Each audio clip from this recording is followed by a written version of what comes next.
जय हिंद साथियों, स्वागत है आपका self study classes with Sumit Jain YouTube channel में।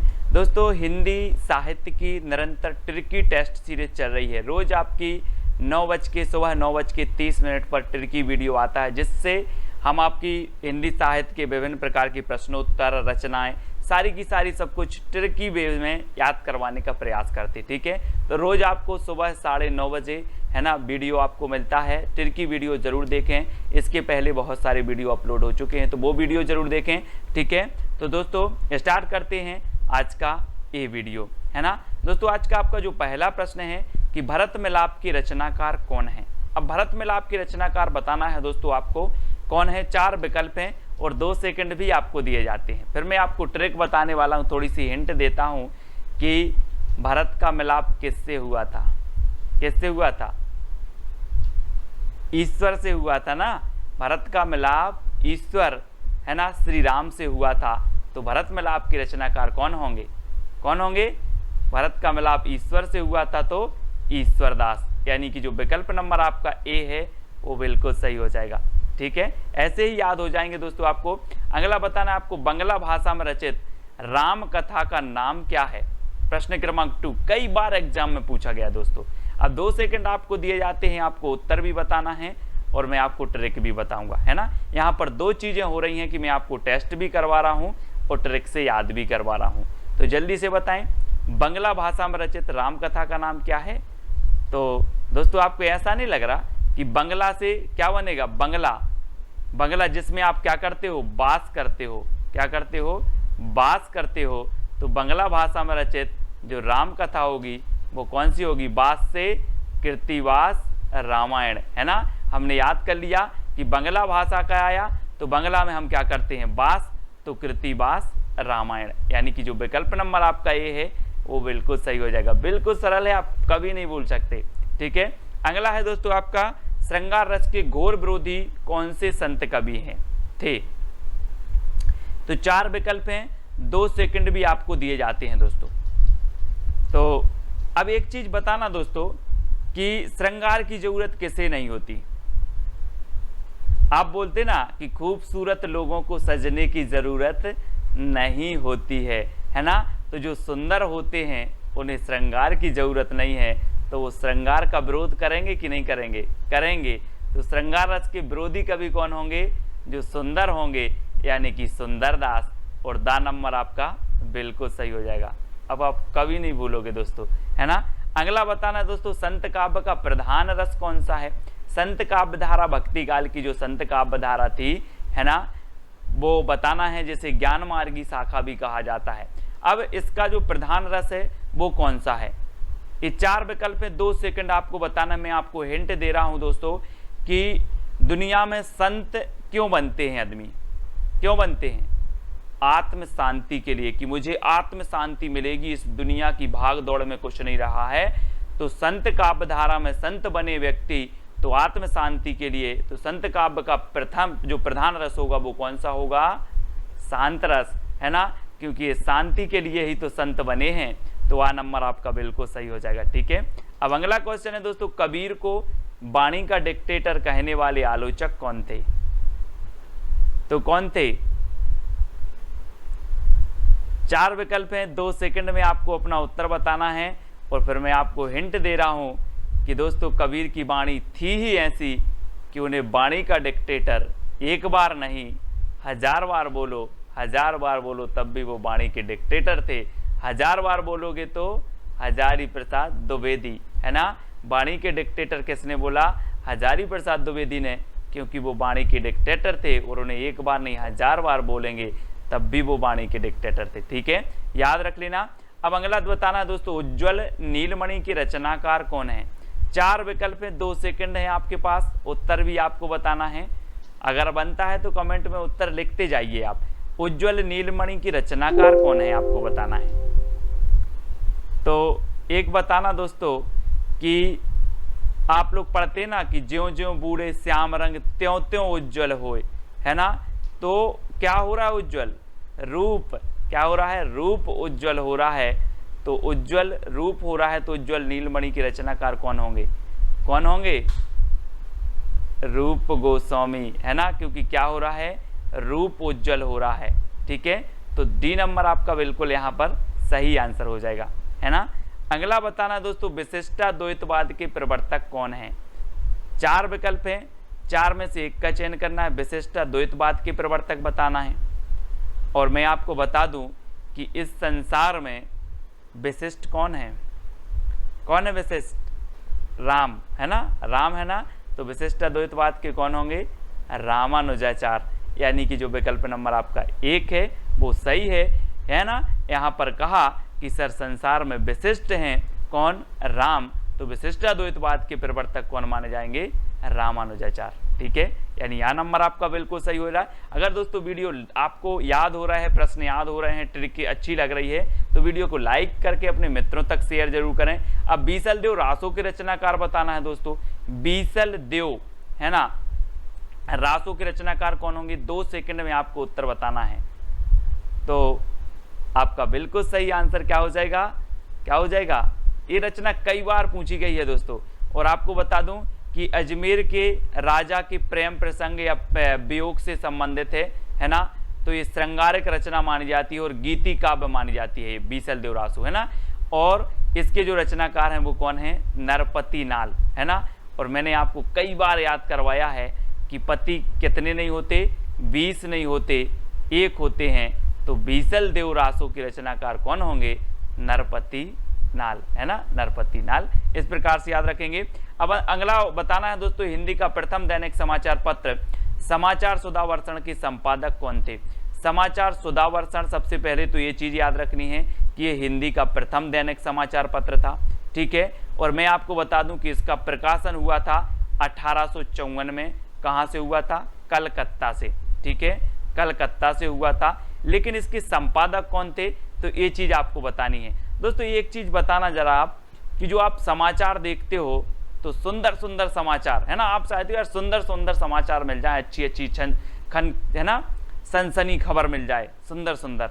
तो जो समाचार सुधावर्षण है ना, सुधावर्षण, और सुधा तो कैसी रहती है, सुंदर रहती है ना। सुधा यानी अमृत, और अमृत कैसी रहती है, अमृत रहता है आपका कैसा, सुंदर। तो श्याम सुंदर सेन, है ना, ये संपादक थे। 1854 में इसका प्रकाशन हुआ था। हिंदी का प्रथम दैनिक समाचार पत्र है और ये प्रकाशन हुआ था कलकत्ता से। तो ये चीज भी आपको याद रखनी है दोस्तों। अगला है, सूरदास के गुरु का नाम क्या था। अब सूरदास जी आ गए, ये वात्सल रस के सम्राट कहे जाते हैं, है ना। 2 सेकंड आपको याद बताते हैं दोस्तों, फिर आपको बताना 2 सेकंड में आप उत्तर बताएंगे। और मैं आपको बता रहा हूं दोस्तों कि सूरदास जो थे, इन्होंने इतनी रचनाएं लिखी हैं, इतने दोहे लिखे हैं, जिसमें बल होगा वही तो लिखेगा कि नहीं लिखेगा, जिसमें बल होगा वही लिखेगा। तो सूरदास जी के गुरु भी कौन होंगे, वल्लभाचार्य। और इन्होंने सूरदास को इतना बल दिया कि इन्होंने बहुत बहुत दोहे लिखे। और रामचंद्र शुक्ल ने तो इन्हें वात्सल रस का क्या कह दिया, सम्राट कह दिया। और है ना, और इन्हें दोस्तों कह दिया, क्या कह दिया कि जो सूरदास हैं वो क्या है, वात्सल रस का कोना कोना घुमाए हैं, है ना। इनके अलावा इस रस में इतनी प्रतिभा किसी में नहीं थी, सूरदास जी में। और सूरदास जी के जो गुरु थे वो कौन थे, वल्लभाचार्य, क्योंकि वल्लभाचार्य ने इतना बल भर दिया था सूरदास जी में। ठीक है, तो आपका विकल्प नंबर ए बिल्कुल सही हो जाएगा। पृथ्वीराज रासो के रचनाकार कौन है दोस्तों। अब दोस्तों यहाँ पर 2 सेकंड में आपको उत्तर बताना, फिर मैं आपको हिंट दे रहा हूँ, याद करवा रहा हूँ कि पृथ्वी की बात आई है तो पृथ्वी का एकमात्र उपग्रह कौन सा है, कौन सा है, चंद्रमा। तो पृथ्वीराज रासो के जो रचनाकार होंगे वो कौन होंगे, चंद्रमा से आपका बनेगा क्या, चंद्रबरदाई। चंद्रबरदाई यानी कि जो आ नंबर है बिल्कुल सही है। ये पृथ्वीराज रासो के कौन है, रचनाकार हैं। हिंदी का प्रथम महाकाव्य माना जाता है पृथ्वीराज रासो, और हिंदी के प्रथम महाकवि माने जाते हैं चंद्रबरदाई। ठीक है, तो ये चीज आपको याद रखनी है। चतुर्भुज दास के गुरु का नाम क्या था दोस्तों, चतुर्भुज दास। ये अष्टछाप के क्या थे, अष्टछाप में शामिल थे चतुर्भुज दास। अब एक चीज बताना, चतुर्भुज से नहीं लग रहा आपको कि 4 भुजाएं, है ना। ये क्या करते थे, 4 भुजाएं बैठे बैठे फैला देते थे। क्या करते थे, चतुर्भुज दास 4 भुजाएं बैठे बैठे फैला देते थे। तो तो चतुर्भुज दास के गुरु कौन होंगे? कौन होंगे? बैठे बैठे फैलाते थे तो विट्ठलनाथ। कौन होंगे? विट्ठलनाथ। याद रख लेना, आ नंबर आपका बिल्कुल सही हो जाएगा। जैसे अष्टछाप की स्थापना हुई, 8 कवि अष्टछाप में थे, 4 कौन थे? वल्लभाचार्य के शिष्य, और 4 थे किसके? विट्ठलनाथ के। ठीक है, उन विट्ठलनाथ के शिष्यों में चतुर्भुज दास एक थे। चतुर्भुज दास ने बैठे बैठे भुजा फैला दी, तो इनके गुरु का नाम हो गया विट्ठलनाथ। इस प्रकार से अगला बताना दोस्तों, संदेश रासक के रचयिता कौन है? संदेश रासक, पहले क्या होता था कि संदेश भेजते थे, बहुत दूर होता था, बहुत दूर होता था, लेकिन अब दूर नहीं है संदेश भेजना, अब दूर नहीं है संदेश भेजना। तो संदेश रासक के रचयिता कौन हो जाएंगे? अब दूर नहीं है से अब्दुर रहमान, अब दूर नहीं है से अब्दुर रहमान, अब दूर नहीं है संदेश भेजना। तो अब्दुर रहमान इसके रचनाकार हैं, और इन्हें अद्दहमाण भी कहा जाता है। क्या कहा जाता है? अद्दहमाण। याद रख लेना, आ नंबर आपका बिल्कुल सही होगा। महापुराण की रचयिता कौन है दोस्तों? महापुराण। अब एक चीज याद रख लेना, पुराण है तो ठीक है आप पढ़ लो, लेकिन महापुराण है तो उस पर जरा पुष्प उस पर अर्पित कर देना, पुष्प अर्पित करके ही उस महापुराण को पढ़ना है। तो महापुराण के रचयिता कौन होंगे?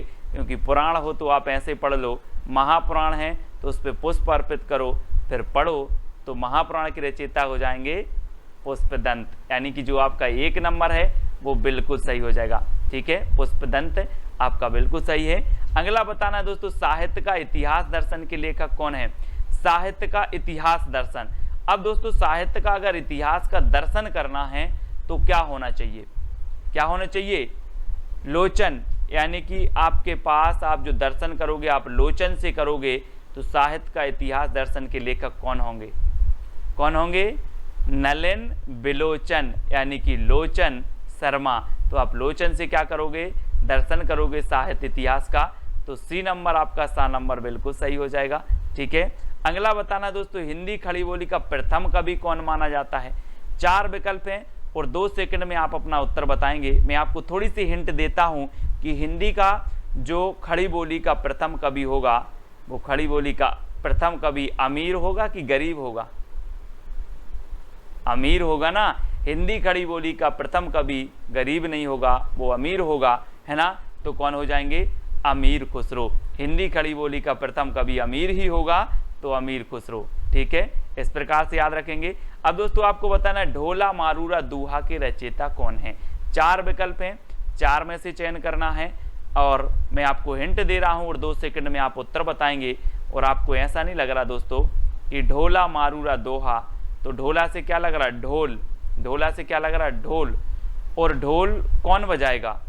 हम और आप बजाएंगे क्या ढोल? नहीं बजाएंगे ना। जो ढोल बजाने में कुशल होगा, जो ढोल बजाने में कुशल होगा वही ढोल बजाएगा, है ना। तो ढोला से ढोल और ढोला मारूरा दोहा के जो रचनाकार हो जाएंगे वो कुशल लाभ, क्योंकि जो कुशल होगा वही ढोल बजाएगा। यानी कि आपका जो विकल्प नंबर बी है वो बिल्कुल सही हो जाएगा। अब यहाँ पर कल्लोल कवि, अगर इस ऑप्शन में कुशल लाभ की जगह कल्लोल कवि होता तो कल्लोल कवि भी ढोला मारूरा दोहा के रचनाकार है, मतलब उनकी भी रचना है और इनकी भी रचना है। तो आप कंफ्यूज नहीं होना। अगला आपको बताना है मैथिल कोकिल किसे कहा जाता है दोस्तों? जल्दी से बताना है, 2 सेकंड में आप अपने उत्तर का चयन करेंगे।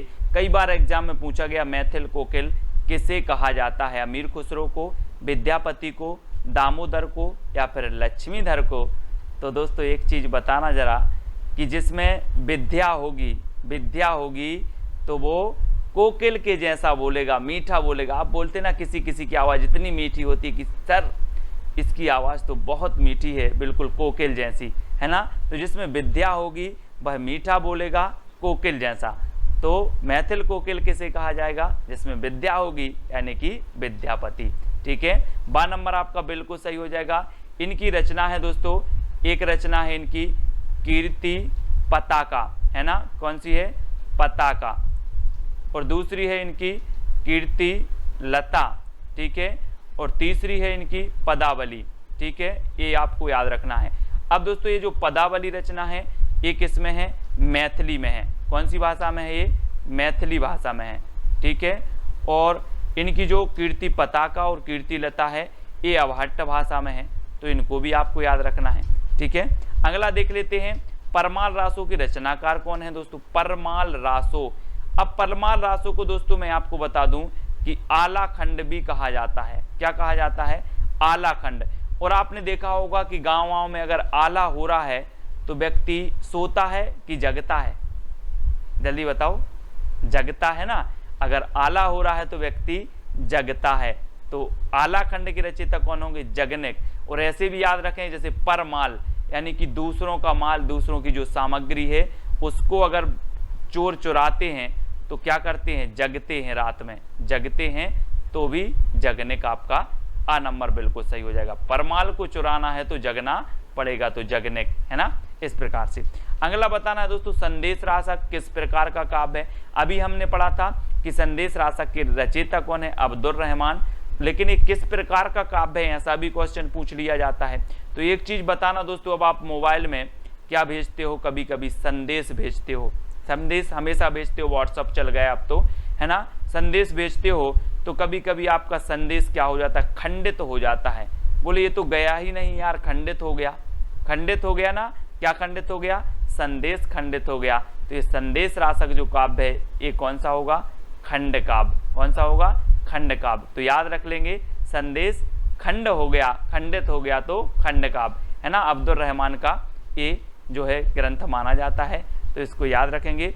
अब दोस्तों एक चैलेंज प्रश्न है जिसका उत्तर आपको कमेंट में लिखना है, और साथ ही कमेंट के माध्यम से बता देना है कि सर वीडियो बहुत अच्छा लगा, सारे के सारे प्रश्न याद हो गए और आपके लिए बहुत ही उपयोगी है। इस प्रकार की अगर आप ट्रिक चाहते हो तो जितने भी लोगों ने ये वीडियो देखा है सभी लोग एक कमेंट प्रोत्साहन के माध्यम से लिखेंगे और एक कमेंट इस चैलेंज प्रश्न का उत्तर बताएंगे।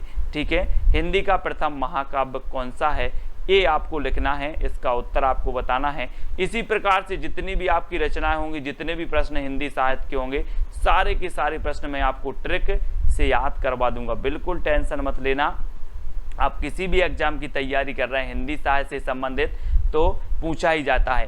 पिछले वीडियो में हमने आपसे एक क्वेश्चन पूछा था, अष्टछाप की स्थापना कब हुई? तो इसका उत्तर मैं आपको बता देता हूं। अष्टछाप की स्थापना हुई दोस्तों 1565 ईस्वी में। किसने की? तो विट्ठल नाथ ने की। ठीक है, किसने? विट्ठल नाथ ने की। और विट्ठल नाथ के जो पिता थे दोस्तों वो कौन थे? बल्लभाचार्य। कौन थे? बल्लभाचार्य। ठीक है, इस प्रकार से आपको याद रख लेना है, ये बल्लभाचार्य थे। और बल्लभाचार्य दोस्तों के गुरु कौन थे? तो विष्णु स्वामी थे। ठीक है, और बल्लभाचार्य के कितने शिष्य थे? तो 4 शिष्य थे जो अष्टछाप में, है ना, विट्ठल नाथ ने लिए थे, 4 शिष्य ने। और 4 शिष्य कौन थे? विट्ठल नाथ के। तो इस प्रकार से अष्टछाप की स्थापना हुई थी 1565 ईस्वी में और की थी किसने? विट्ठल नाथ ने। ठीक है, तो ये चीज़ आपको याद रखनी है। और दोस्तों आपको टेलीग्राम ग्रुप से अवश्य जुड़ना है। टेलीग्राम ग्रुप है अपना, टेलीग्राम ऐप डाउनलोड करना, उसमें सर्च करना IAS स्टडी ट्रैक और ज्वाइन हो जाना। साथ ही ये व्हाट्सअप नंबर दिया है, तो हिंदी साहित्य का व्हाट्सअप ग्रुप भी है, उस ग्रुप से आपको अगर जुड़ना है तो आपको 9098609291 इस पर आप मैसेज करोगे, आपको लिंक मिल जाएगी। ठीक है, इंस्टाग्राम में आपको जुड़ना है तो self study classes Sumit Jain search करना है। फेसबुक में भी जुड़ने के लिए आपको सुमित जैन सर्च करना है। अब दोस्तों आप सब्सक्राइब जरूर करना और बेल आइकन को दबाना। ठीक है, बेल आइकन को दबाकर ऑल पर क्लिक आपको जरूर करना है ताकि ऑल वीडियो की इन्फॉर्मेशन आप तक पहुंचे। ठीक है, अब आपको बताना है कि वीडियो कैसा लगा। ठीक है, तो आज के वीडियो के लिए साथियों इतना ही। वीडियो को लाइक करें और शेयर अपने मित्रों तक जरूर करें। जय हिंद,